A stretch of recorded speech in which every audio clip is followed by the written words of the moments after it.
નદીને માતા કહીએ છીએ। આ બધું પુસ્તકીય જ્ઞાન છે, પુસ્તકીય જ્ઞાન છે। હકીકત એ છે આપણે આપણી એ લોક માતાને પ્રદૂષિત કરી છે, ઝેરીલી કરી છે। એક બે નદી કે એક બે વિસ્તારની નદી નહીં, મોટા ભાગની નદીઓમાં આપણે અને આપણા ઉદ્યોગપતિઓ દુનિયાભરનું જાણી જોઈને પ્રદૂષણ કરે છે અને જેની જવાબદારી છે નિયંત્રણ કરવાની એ પ્રદૂષણ નિયંત્રણ બોર્ડ નદીઓને પ્રદૂષિત થતી રોકવામાં સંપૂર્ણપણે નિષ્ફળ ગયું છે। અદ્ભુત સેટિંગ થાય છે। આજે પ્રસારિત થાય છે એવા અહેવાલો જ્યારે જ્યારે કોઈ પણ માધ્યમમાં પ્રસારિત થાય કે છપાય ત્યારે ઉદ્યોગપતિઓને જાણ કરી, સેટિંગ કરી, થોડાક દિવસ બંધ કરાવી પ્રદૂષણ અને પાણી છોડાય છે, સેમ્પલ લેવાય છે, પછી રિપોર્ટ બધું સબ સલામતનો અપાય છે। એક પછી એક પ્રદૂષણ નિયંત્રણ બોર્ડના પાપનો પર્દાફાશ કરીશ, એક પછી એક। શરૂઆત કરું મારા વતનનો જિલ્લો મહેસાણા, નીતિનભાઈ પટેલનો જિલ્લો મહેસાણા, ઋષિકેશભાઈ પટેલનો જિલ્લો મહેસાણા। મહેસાણાની અંદરથી વહેતી ખારી નદીથી, ખારી નદીના દ્રશ્યો જોજો તમે। આ ખારી નદીને અત્યાર સુધી હું એવું માનતો હતો કે નાળી બનાવી દીધી છે, પણ હવે હું માનું છું આ દ્રશ્યો ઉપરથી ખારી નદીને ઝેર વહેડાવતી નદી આ પ્રદૂષણ માફિયાઓ કરી છે। પ્રદૂષણ માફિયાઓ। એબીપી અસ્મિતા સંવાદદાતા હારૂન નાગોરી એ સ્થળ ઉપર પહોંચ્યા જ્યાંથી આ પ્રદૂષિત કેમિકલવાળું પાણી અથવા તો પાણી ઓછું અને સીધું કેમિકલ આ ખારી નદીમાં ઠલવાય છે। આપ આ દ્રશ્યો જોઈ શકો છો, આપ આ દ્રશ્યો જોઈ શકો છો। આરોપ એ પ્રકારે લાગે છે કે પાલિકાનું જે ડ્રેનેજનું પાણી છે એ ત્યાં છોડાય છે। હકીકત છે કે ખારી નદીમાં ડ્રેનેજનું પાણી છોડાય છે, એ પણ કહેવાય છે કે ટ્રીટ કરીને છોડાય છે। માની લઈએ કે એમાં 19-20 હશે, પણ માત્ર વાત એટલી નથી। આ દ્રશ્યો છે કેમિકલના, આ પાણીના દ્રશ્યો નથી, આ ગટરનું પાણી નથી, આ રીતસર ઉદ્યોગોમાંથી છોડાતું કેમિકલ છે અને એની જવાબદારી પ્રદૂષણ નિયંત્રણ બોર્ડની છે। આ નદી કુકસ, શોભાસણ, પાલાવાસણા, નુગર, નાગલપુર ગામોમાંથી પસાર થાય છે અને આજુબાજુમાં જે કેમિકલ ઉદ્યોગો છે એ પાણી છોડે છે। આપ આ દ્રશ્ય જોઈ શકો છો, એ કેમિકલ છોડે છે, માફ કરજો, કેમિકલ છોડે છે અને નદીની હાલત કેવી કરી છે ને આપ જોઈ શકો છો। અહીંયા નદી કિનારે અદ્ભુત બગીચો બનાવ્યો છે, સ્નાનઘાટ બનાવ્યું છે, સ્મશાન ગૃહ એટલે કે વૈકુંઠ ધામ બનાવ્યું છે। હું ફરીથી કહું છું, આ વૈકુંઠ ધામની અંદર સ્થિતિ નદીની એટલી સારી નથી રહેવા દીધી કે કોઈ વૈકુંઠ ધામ જે જાય ને એમના અગ્નિ સંસ્કાર માટે ત્યાં આવે, કારણ કે જો વધુ સમય ત્યાં રહીએ ને વૈકુંઠ જવાનું ત્યારે નજીકમાં રહેવાવાળાની સ્થિતિ આવે ને એવી સ્થિતિ છે। આપ આ દ્રશ્યો જુઓ છો, દુનિયાભરની દુર્ગંધ મારે છે અને એક ભમરો હોય ને એટલા મોટા ત્યાં મચ્છર છે, વંદા જેટલા મોટા મચ્છર છે આજુબાજુમાં। હું જાણતો નથી કે કેવી રીતે આજુબાજુના રહેવાસીઓ રહેતા હશે।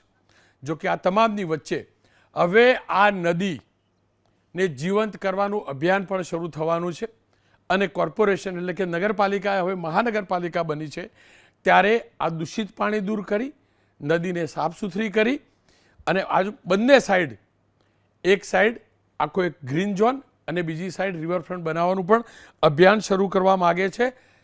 મયંક નાયક રાજ્યસભાના સભ્ય, સ્થાનિક ત્યાંના રહેવાસી છે, તેમને પણ મુખ્યમંત્રીને પત્ર લખ્યો છે, પણ મયંકભાઈ તમારો આ પત્ર પણ બરાબર, સરકાર ગ્રાન્ટ પણ ફાળવશે, પણ આ ઉદ્યોગોનું શું જે કાયદેસર ઝેર મિલાવે છે નદીમાં ઝેર, અને આ નફ્ફટ અને નગરોળ પ્રદૂષણ નિયંત્રણ બોર્ડ આંખ બંધ કરે છે અને કદાચ જો સ્થળ ઉપર જતા હોય તો નાક પણ બંધ કરતા હશે। ખેર, મયંક નાયકનું સ્વપ્ન છે રિવરફ્રન્ટ બનાવવાનું, મારું પણ સ્વપ્ન છે ત્યાં રિવરફ્રન્ટ બનવો જોઈએ અને નદીનું શુદ્ધિકરણ થવું જોઈએ। મયંક નાયકને સાંભળી લઈએ કે આ નદીની અંદર જો રિવરફ્રન્ટ બનાવવામાં આવે જેથી કરીને તેમાં નર્મદાનું પાણી સુજલામ સુફલામના પાણીથી ભરી શકાય, શહેરને સારું ડેવલપમેન્ટ મળે, પરંતુ નદીમાં જે પ્રકારે ગંદુ પાણી ભરાઈ રહે છે જેને કારણે રોગચાળો ફાટતો હોય છે। સ્વચ્છ પાણી ભરાવાથી બાજુમાં બંને રોડ બનવાથી ટ્રાફિકની સમસ્યાનો પણ હલ થશે અને એ વિસ્તારનો ડેવલપમેન્ટ છે એ ડેવલપમેન્ટ પણ ખૂબ આધુનિક રીતે થાય. GJ2 એટલે કે મહેસાણા બાદ હવે વાત કરી લઈએ GJ5ની. સુરત, ખૂબસૂરત શહેર સુરત, આપ તમામ લોકો જાણો છો. જ્યારે વરસાદ હોય છે એટલે કેટલાક નફ્ફટ ઉદ્યોગપતિઓ વરસાદી પાણીનો લાભ લઈ અને વરસાદી પાણીના નિકાલના જે રસ્તા હોય છે તેની અંદર કેમિકલ છોડે છે. આ દ્રશ્યો જુઓ છો. ધનરાજ બાગલે આ દ્રશ્યો પ્રસારિત કરેલા. એટલું જ નહીં, મેયરને ફોન કરીને બોલાવેલા, સ્થાનિક ધારાસભ્ય મનુભાઈ પટેલને પણ બોલાવેલા. જો કે આ બંને જાગૃતતા બતાવેલી અને બંને મહાનગરપાલિકાની સાથે સાથે પ્રદૂષણ નિયંત્રણ કંટ્રોલ બોર્ડને પણ જાણ કરેલી. અને ધ્યાનમાં આવેલું કે અનેક ઠેકાણે તપેલા ડાઈંગ ચાલે છે. જે આપ કેમિકલના ડબ્બા જુઓ છો ને, અને તપેલા ડાઈંગની અંદર જે કપડાનું ડાઈંગ થતું હોય છે એ પાણી કોઈ પણ પ્રકારની ટ્રીટમેન્ટ વગર સીધું છોડી દેવામાં આવે છે. થોડોક ટાઈમ સંઘરી પણ રાખવામાં આવે છે. જ્યારે વરસાદ પડે એટલે સ્ટ્રોમ વોટર પાઇપલાઇનની અંદર કે ડ્રેનેજમાં એ છોડી દેવામાં આવે છે અને પાપનો પર્દાફાશ થયો. ત્યારબાદ ઉધનાના ધારાસભ્ય મનુભાઈ પટેલે પણ સંકલનની બેઠકમાં મુદ્દો ઉઠાવ્યો છે. એક ધારાસભ્ય મુદ્દો એટલે ઉઠાવવો પડ્યો કે આ મુદ્દે તમામ ઓથોરિટી એકબીજાને ખો આપે છે. મહાનગરપાલિકાનું કહેવું છે કે આ જવાબદારી પ્રદૂષણ નિયંત્રણ બોર્ડની છે. પ્રદૂષણ નિયંત્રણ બોર્ડનું કહેવું છે કે આ જવાબદારી મહાનગરપાલિકાની છે. સાંભળી લઈએ મનુભાઈ પટેલને. એમ કીધું કે આ પાલિકાનો પ્રશ્ન છે. મહાનગરપાલિકાના કમિશનર શ્રીએ એમ કીધું કે અમારામાં આ પ્રશ્ન આવતો જ નથી કે અમે કોઈ કેમિકલ વાળા પાણીને આને કે આ મિલોને અમે કોઈ એ લોકોને પરમિશન આપી જ નથી. અમારા તરફથી આવી કોઈ પરમિશનો હોતી નથી. આ પરમિશનો માત્ર ને માત્ર જેપીસીપીમાં હોય છે. જેપીસીપી એમ ખો આપે છે કે આ મહાનગરપાલિકાનું છે તો પ્રજા જાય તો જ ક્યાં જાય, અમે જઈએ તો ક્યાં જઈએ. અને એના માટે અમે જીપીસીપીના જે આરઓ છે જિજ્ઞા મેડમ છે એમને આ ચર્ચા વાત કરી અને એમ કીધું કે કદાચ તમારા કાર્યક્ષેત્રમાં ના આવતું હોય તો તમારે પેલા એની અંદર ના આવતું હોય તો તમારે આનો કાયદો બનાવવા માટે સરકારને રજૂઆત કરવી પડે. તમારી વ્યાખ્યા બદલવા માટે સરકારને રજૂઆત કરવી પડે. GJ5 એટલે કે સુરત બાદ હવે વાત કરી લઈએ GJ6 એટલે કે વડોદરાની. વડોદરાની નદી પણ આ જ પ્રકારે પ્રદૂષણ માફિયાઓના કારણે અને તેમને સાચવનાર પ્રદૂષણ નિયંત્રણ કંટ્રોલ બોર્ડના કારણે જ દૂષિત થાય છે. વિશ્વામિત્રી નદી આપણે જાણીએ છીએ, અનેક ઋષિઓએ જ્યાં તપ કર્યું એ નદીઓ કેવી રીતે પ્રદૂષિત થાય છે ને એના દ્રશ્યો આપ જોઈ શકો છો. તાજેતરમાં જ એક વિડીયો સામે આવ્યો ને હવે એ વિડીયો જોજો. નંદેશ્રી જીઆઈડીસીની કંપનીઓ બેફામ રીતે નદીમાં કેમિકલ યુક્ત પાણી છોડતી હોવાનો પણ આરોપ લાગ્યો છે. વિડીયો સામે આવ્યો અને એ વાત એ વિસ્તારના જાગૃત ધારાસભ્ય ધર્મેન્દ્રસિંહ વાઘેલાએ પુરાવા સાથે રજૂઆત કરી છે. અગાઉ પણ તેમને કરી હતી રજૂઆત. સાથે જ ગુજરાત પોલ્યુશન કંટ્રોલ બોર્ડે કંપનીઓને છાવરતું હોવાનો પણ આરોપ લાગ્યો છે. ક્લોઝર નોટિસ આપવાની માગ પણ કરી છે. ધારાસભ્યએ લગાવેલા આરોપ પર જીપીસીબીના રિજનલ ઓફિસરે પ્રતિક્રિયા આપી કે દૂષિત પાણી નદીમાં છોડતી 3 કંપનીઓને ક્લોઝર નોટિસ અપાઈ છે. જ્યારે મકરપુરા જીઆઈડીસીમાંથી રેક્સટોન કંપનીએ લાલ રંગની કેમિકલ યુક્ત ઇન્ક વિશ્વામિત્રી નદીમાં છોડતા તેને 5 લાખનો દંડ કરાયો છે. જીપીસીબીએ કરેલી કાર્યવાહી પર ધર્મેન્દ્રસિંહ વાઘેલાએ ફક્ત 3 જ કંપનીઓ કેમ તમામની તપાસ થવી જોઈએ તેવી માગ કરી છે. હવે હું પોલ્યુશન કંટ્રોલ બોર્ડને કહું છું, આ બધી વાર્તાઓ બંધ કરો દંડબંધની, ક્લોઝર નોટિસની. આ ક્લોઝર નોટિસથી જે દલાલી કરે છે ને કન્સલ્ટન્ટના રૂપમાં, એમની સાથે તમે સેટિંગ કરી એ ક્લોઝર નોટિસ કેવી રીતે વિવોપ કરવી ને એના રસ્તા તમે જ બતાવો છો. અને એટલે જ આ પરંપરા ચાલે છે. વડોદરાની વિસ્તૃત વાત કરું એ પહેલાં વલસાડની વાત કરી લઉં. વલસાડને અડીને સમુદ્ર આવેલો છે. ધોધમાર વરસાદ પડે અને કંપનીઓ મસ્ત મજાનો આ લાભ લઈ લે છે અને દરિયામાં કેવું પોલ્યુશન ફેલાય છે ને આપ આ દરિયા કિનારાના દ્રશ્યો જુઓ છો અને દરિયાઈ જીવસૃષ્ટિ પર કેવી અસર પડે છે આપ સમજી શકો છો. જીપીસીબી સરીગામ વિભાગે વર્ષોથી નીકળતા કોલ ટાર જેવા પદાર્થોના સેમ્પલ લીધા હોવાની વાત કરી, પણ કોના દ્વારા દરિયામાં આવું કેમિકલ છોડાવે છે તે વિશે ક્યારેય બોલતા નથી. જળચર પ્રાણીઓ મરે છે, બીચની હાલત ખરાબ થાય છે અને આપણે બધી પોલ્યુશન કંટ્રોલ બોર્ડ વાર્તા કરતું રહે છે. અને હું ફરીથી કહું છું, ડંકાની ચોટ ઉપર કહું છું, પ્રદૂષણ નિયંત્રણ બોર્ડના કેટલાક ભ્રષ્ટ અધિકારીઓના પાપે જ આ પ્રદૂષણ માફિયાઓ બેફામ બન્યા છે. અને મારા ગુજરાતમાં એક પણ એવા ઉદ્યોગની જરૂર નથી જે મારા ગુજરાતની આ પવિત્ર ભૂમિ, પવિત્ર જળ અને વાયુને દૂષિત કરતા હોય. એવી રોજગારીની કોઈ જરૂર નથી. ધંધાની જરૂર છે, ઉદ્યોગની જરૂર છે, પણ પ્રકૃતિના પાપે નહીં. અને એટલે જ ચર્ચા કરવા માટે ઘનશ્યામભાઈ ગઢવી, ભારતીય જનતા પક્ષના પ્રવક્તા નેતા, હિરણભાઈ બેંકર, કોંગ્રેસના પ્રવક્તા નેતા, ધર્મેન્દ્રસિંહ વાઘેલા, ધારાસભ્ય છે વાઘોડિયાના. ધર્મેન્દ્રસિંહજી, મારે તો એ જ જાણવું, આપણે અત્યાર સુધી કહેતા હતા કે વડોદરાની નદીમાં મગર છે અને મગરની ચામડી જાડી હોય ને એને કોઈ અસર ના થાય ને, પણ આ જે કેમિકલ જોયું ને એ ઉપરથી મારે જાજુ બોલવું નથી. કોની ચામડી જાડી મગર કરતાંય વધુ? કોના પાપે મગર પણ ન જીવી શકે ને એવી સ્થિતિ સર્જાય છે નદીમાં. ખરેખર તો આ બહુ દુઃખની એ બાબત કહેવાય કે ભાઈ આ જીપીસીબીના પાપે આ જે કંઈ છે એ તમારા અધિકારીઓએ તો મારા કહેવા પછી કડક કાર્યવાહી કરીને એક્શન તો લીધા અને 3 કંપનીઓને ક્લોઝર નોટિસ પણ આપી છે. પણ આ ચોમાસાનો ટાઈમ આવે ત્યારે ઉદ્યોગપતિઓ આનો વરસાદના કારણે એ લોકો પાણી છોડવાનો લાભ લઈ લેતા હોય છે.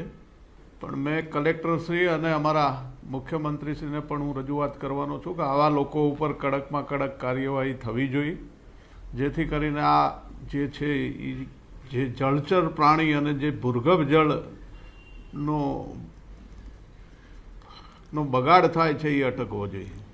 ધર્મેન્દ્રસિંહ, આ ક્લોઝર નોટિસ તો ભૂતકાળમાં અપાઈ હતી. મને યાદ છે આપ પહેલાં પણ ગયેલા અને આ રીતે પ્રદૂષણ બંધ કરાયેલું, પણ આ તો પરંપરા બની ગઈ. ધર્મેન્દ્રસિંહ વિડીયો લાવે, ત્યારબાદ વાત બહાર આવે, ત્યારબાદ ક્લોઝર નોટિસ અપાય, પછી પાછું આ લોકો સેટિંગ થઈ જાય, પાછો ઉદ્યોગ શરૂ થઈ જાય.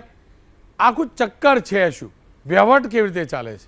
મિની નદી અને નંદેસરીના જે કંઈ આ 3 ક્લોઝર નહીં, ઘણા બધા ઇન્ડસ્ટ્રી જેવી છે કે એ વારંવાર વરસાદના કારણે પાણી છોડી દેતા હોય છે.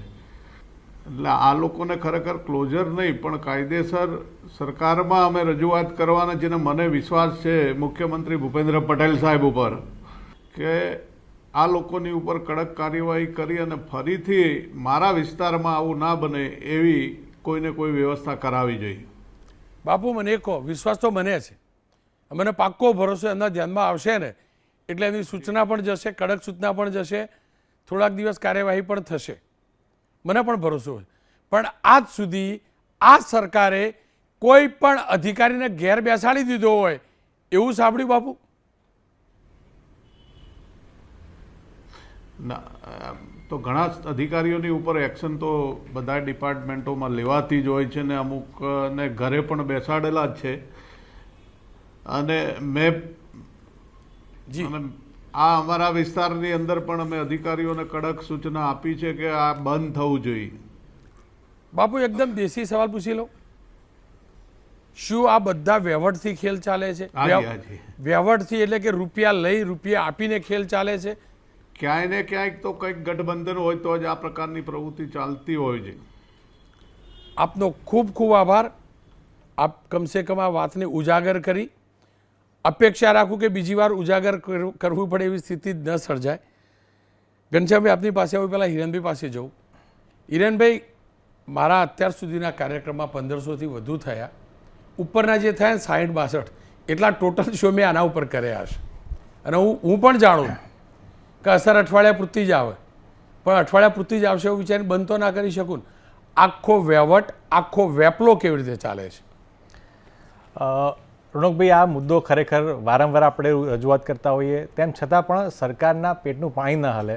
આજે પણ સાબરમતી નદી સમગ્ર ભારતમાં 1થી 10મા નંબરની અંદર એ પ્રદૂષિત નદીમાં આવે.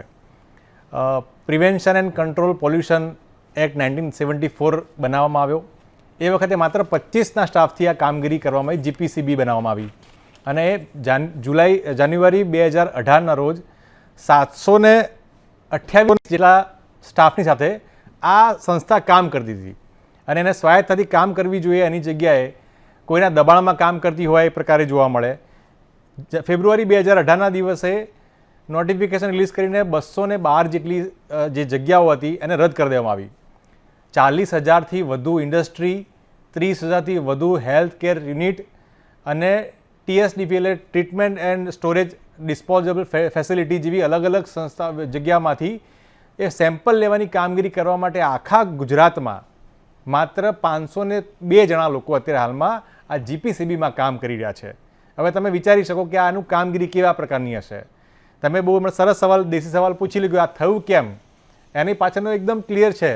જો તમે આ વસ્તુ વિદેશમાં કરો, તેમાં એક સિમ્પલ ટર્મ છે કે પોલ્યુટર વિલ પે, એટલે જે પોલ્યુશન કરશે એને પે કરવું પડશે. પણ ગુજરાતમાં વાસ્તુ અલગ છે, પે એન્ડ પોલ્યુટ. એટલે તમે ચંદા દો ધંધા લો, જે આપણે જોયું હતું એમ ચંદા લો અને પ્રદૂષણ કરો, એ પ્રકારનો છૂટો દોર છે. તમે જે ક્લોઝર નોટિસની વાત કરી, એ નોટિસ ખાલી આપી દેવામાં આવે, પણ પછી એ કમલમમાં કે એની પાર્ટી ફંડમાં કે ધારાસભ્યમાં આ પ્રકારનું ફંડ ટ્રાન્સફર થઈ જાય એટલે પછી આખી વાત પર ઠંડુ પાણી રેડી જાય. ભલે તમારા ઘરે ને મારા ઘરે કે તળાવમાં કે સાબરમતીમાં ગંદુ પાણી આવતું હોય, પણ ફાઇલ પર ઠંડુ પાણી રેડીને એ ફાઇલ બંધ કરી દેવામાં આવે. આજ દિન સુધી એવી કોઈ પણ કામગીરી આપણે જોઈ નથી, કે ગુજરાતે જોઈ નથી, કે જેના કારણે આપણે કહી શકીએ કે આ ખરેખર કામગીરી બિરદાવવા લાયક છે. અને એ બિરદાવી એટલા માટે જોઈએ કે એવો નિષ્પક્ષ અધિકારી આવ્યો છે જે આ બધા લોકોને રોકશે. સાહેબ, 40,000થી વધારે ઇન્ડસ્ટ્રી હોય અને તમારી પાસે પૂરતો સ્ટાફ નથી, આવું હું નથી કહેતો, આ ક્યાંકના રિપોર્ટમાં કહી રહ્યો છે, ક્યાંક રિપોર્ટ પોતે કહી રહ્યો છે. એ પછી આ ડાયરેક્શન આપવામાં આવી કે તમારે આ ભરતી કરવાની. આજ દિન સુધી સરકારે બાબતે કોઈ કામગીરી જે કે નક્કર કામગીરી કરી નથી. એટલે સરકારની મનસા જ નથી. ગઢવી સાહેબ, હું એક વાત હિરેનભાઈ જે કહે ને એમાંથી એક વાતમાં આશંકિત છું અને એમની વાતને એટલે સમર્થન નથી કરતો કે નેતાઓ હપ્તા લેતા હશે. માત્ર એટલે નથી કરતો કે જેટલા પણ સમાચાર મને હવે મળી રહ્યા છે છેલ્લા 6 મહિનામાં, કમસે કમ પોલ્યુશનમાં એક કોઈને કોઈ ધારાસભ્ય, સપોઝ આજે મહેસાણા, તો ખુદ સાંસદે કહ્યું કે આ પોલ્યુશન છે, મનુભાઈએ કહ્યું પોલ્યુટેડ છે, ત્યાં ધર્મેન્દ્રસિંહ પણ શાસક પક્ષના છે. કમસે કમ એટલી પ્રમાણિકતા તો હવે આવી છે. હું આગળની જૂની વાત નથી કરતો, હવે આવી છે, પણ એ એટલું પર્યાપ્ત નથી. પોલ્યુશન થાય છે, હકીકત છે. પોલ્યુશન કરનારી કંપનીઓને, ઉદ્યોગોને બચાવવામાં આવે છે, હકીકત છે. વાર્તા કરવાની 5 લાખ થયો દંડ, 10 લાખ દંડ થયો, શું નદીને 5 લાખ રૂપિયાનું નુકસાન થયું? ગઢવી સાહેબ, 5 લાખ રૂપિયાનું નુકસાન થયું, 10 લાખ રૂપિયાનું નુકસાન થયું. સૌરાષ્ટ્રની અંદર તમે જાઓ તો ડાઇંગ પ્રિન્ટિંગ, એ ડાઇંગવાળા જે પ્રિન્ટિંગવાળા ઉદ્યોગો છે એના કારણે આજુબાજુની જમીનની હાલત જુઓ, લાલ પાણી નીકળે છે. અમદાવાદમાં પણ આપણે ઘણીવાર જો ગટરમાંથી લાલ પાણી નીકળે છે. આ પ્રદૂષણ માફિયાઓને સરકાર રોકી કેમ નથી શકતી? રોનકભાઈ, વિકાસની સાથે ઘણી વિટમણાઓ પણ આવતી હોય છે અને એમાં એર પોલ્યુશન હોય, વોટર પોલ્યુશન હોય, નોઇઝ પોલ્યુશન હોય. અને આ પોલ્યુશન એ બહુ જ ગંભીર વિષય છે. તમે ઘણી વખત, હું પણ આમાં પહેલાં આવી ગયો છું, ઘણા તમે એપિસોડો કરો છો ને તમે જાગૃત છો, પણ તમે જો જે આજ ભારતીય જનતા પાર્ટીના મહેસાણાના રાજ્યસભાના સાંસદ મયંકભાઈ હોય, વાઘોડિયાના ધારાસભ્ય ધર્મેન્દ્રસિંહજી હોય કે મનુભાઈ હોય, આ જ પક્ષના લોકોએ પ્રજા માટે અને આમાં જે પણ પોલ્યુશન થાય છે એની ચિંતા કરી છે. અધિકારીઓને સામે એમને બેસીને આ ન બનવું જોઈએ એ વાત કરી છે અને એના કારણે વડોદરાની 3 ફેક્ટરીઓને તમે કીધું ક્લોઝર, હવે ક્લોઝર એટલે બંધ કરી દેવાની, તો એનાથી ક્લોઝરની નોટિસ હોય સાહેબ, અને પછી પાછું શું હોય, હું રોકી દઉં ખાલી, હું ખાલી સામાન્ય દર્શકોને કહી દઉં, ક્લોઝરની એક નોટિસ આપવામાં આવે, પછી પેલો ખાલી રિપોર્ટ બનાવીને ફાઇલ કરે કન્સલ્ટન્ટ જોડેથી કે આ ક્વેરી હતી, આ હતી, આ હતી, અમે ગેરંટી આપી, આટલું શોર્ટ આઉટ કર્યું, મસ્ત સેટિંગ થાય, એ ફાઇલ પુટઅપ થાય, ક્લોઝર નોટિસ જે હોય એ પછી વિડ્રો થાય, અને કદાચ ક્લોઝ થયું તો પાછું એના પછીથી ફરીથી ફાઇલ બને, ફરીથી ખુલી જાય. અને સાહેબ, જો આવું જ હોય, ક્લોઝર નોટિસથી જ બંધ થતું હોત ને તો અત્યાર સુધી બધા પોલ્યુટેડ યુનિટો જ બંધ થયા હોત, પણ નથી થયા, હકીકત છે. રોનકભાઈ, ક્લોઝર નોટિસ આપ્યા પછી એના વીજ જોડાણો કાપી નાખવાની પણ એમને કહેવામાં આવ્યું છે. વીજ જોડાણ કપાઈ જાય પછી તો બંધ થાય ને ફેક્ટરી, એના પહેલા ક્લીન ચીટ અપાઈ જાય પાછી. રોનકભાઈ, યુનાઇટેડ નેશન્સે 13 ગોલ આપ્યા છે સસ્ટેનેબલ ડેવલપમેન્ટ માટેના. એમાં આદરણીય વડાપ્રધાન મોદી સાહેબે આ દેશ માટે સૌથી પહેલી જવાબદારી લીધી છે કે અમે ક્લાઇમેટ, એન્વાયરમેન્ટ, ઇકોલોજી અને ક્લીન વોટર, આ 4 મુખ્ય જે વસ્તુઓ છે એની પર ભાર મૂકવામાં આવ્યો છે. એટલે પર્યાવરણની જાળવણી માટે સંપૂર્ણ ગુજરાત હોય કે રાષ્ટ્ર હોય અને એની રાષ્ટ્રીય નીતિ નક્કી કરવામાં આવી છે. જેમ આપણું જીપીસીબી છે એમ સેન્ટ્રલનું પણ આ ડિપાર્ટમેન્ટ છે અને એના નોર્મ્સ પ્રમાણે હવે કડક રીતે કામ કરવામાં આવે છે. પણ ક્યાંક આવા છૂટપુટિયાઓ, હું એને નથી કહેતો કે આ દેશમાંથી સંપૂર્ણ આ શુદ્ધિકરણ છે, પણ છૂટપુટિયાઓ જે આ કામ કરે છે એની પાછળ પણ એને આ સરકાર ગંભીરતાથી કામ લેશે અને આવનારા દિવસોમાં આ તમામને બંધ કરવામાં આવશે. નહીં થાય તો એમને ગંભીર સજા કરવામાં આવશે. આપણી કોર્ટો પણ જાગૃત છે અને એના માટે જ અત્યારે સાબરમતી નદીનું પણ શુદ્ધિકરણનું કામ ચાલી રહ્યું છે. તમામ દેશની નદીઓનું રોનકભાઈ શુદ્ધિકરણ કોર્ટે વારંવાર કહ્યું ને, કોર્ટમાં કયા પ્રકારે એફિડેવિટ થાય, પછી કોર્ટ કેવી રીતે લતાડે છે અને કોર્ટ કેવી રીતે સૂચના પર કેવા આદેશ થાય, કોર્ટ મિત્ર શું કે આપણે જાણીએ છીએ, આવે છે. કોઈ પીઆઈ કેવા સોગંદનામા થાય એ પણ જાણીએ છીએ. એનું પાલન કરવામાં આવે છે. તમે જો બધી જ નદીઓના શુદ્ધિકરણ પ્લાન્ટ ચાલે છે. તો મોટા ભાગની ફેક્ટરીઓ જ્યાં આવા પાણીઓ અંદર છાનામાના કરે છે અથવા ચોમાસામાં કન્ટામિનેશન આમાં કેમિકલના ભળી જતા હોય છે અને એ કન્ટામિનેશન ભળે છે અને ક્યાંક પાણીના પ્રવાહમાં આ નદીઓ જ્યાં પ્રવાહ જે જતો હોય એ બાજુ જાય અને એમાં આવતું હોય છે. પણ એ પણ કોઈ ફેક્ટરીને ન બને એટલા માટે તો ગુજરાતમાં 43 શુદ્ધિકરણ પ્લાન્ટ બનાવવામાં આવ્યા છે, જેને CETP કહેવામાં આવે છે, કોમન ઇન્વોલ્યુશન ટ્રીટમેન્ટ પ્લાન્ટ. 43 પ્લાન્ટો બનાવવામાં આવ્યા છે અને હજુ બનાવશે અને સરકાર ઉદ્યોગોને એમાં સબસિડી આપે છે. પણ સાથે સાથે રોનકભાઈ, ઉદ્યોગો કે ઉદ્યોગપતિઓ એ પણ આ દેશના લોકો છે. એમને પણ સમજવું પડશે કે તમારી આવનારી પેઢીના માટે તમે તમારા થોડા લાભો માટે અથવા વધારે પૈસા અને કમાવા માટે અથવા ખર્ચા તમારા ઓછા કરવા માટે જો તમે આવા પોલ્યુશન કરશો, વધારશો, તો આવનારી પેઢી એ આ દેશની નબળી બનશે, એને નુકસાન થશે. એટલે પ્રજા અને ઉદ્યોગોએ પણ જાગવું પડશે, ઉદ્યોગપતિઓએ સમજવું પડશે.